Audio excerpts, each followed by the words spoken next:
WHP Harrisburg, 11 o'clock. This is WHP's 11 o'clock report. World, national, state, and local news, plus a report on tonight's sports activities. First from CBS News in New York, world and national news.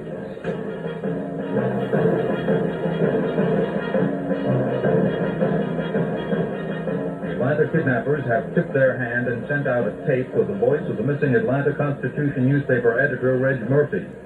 Good evening, I'm Steve Young, reporting on the CBS Radio Network. More from reporter Sharon Lovejoy in Atlanta. The American Revolutionary Army is holding Atlanta Constitution editor Reg Murphy and wants $700,000 for his release. Their demands were made known through a tape delivered to the offices of the newspaper some 26 hours after his disappearance.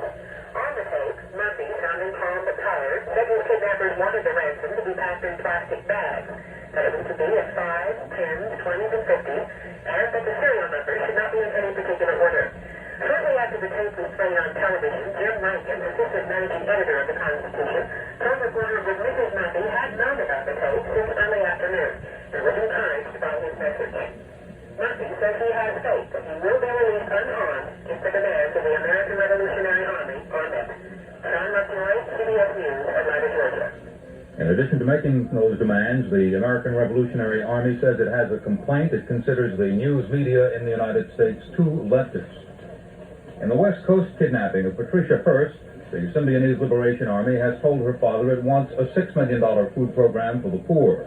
The $2 million plan Randolph Hearst already has announced is insufficient, says the SLA.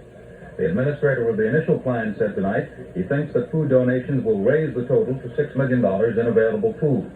4 San Francisco distribution points are scheduled to start handing out food tomorrow. The director of the FBI, Clarence Kelly, said today the 2 kidnappings are alarming, but he said, "I am not at this point fearful that this will become a wave and proliferate throughout the country." CBS News continues in a minute.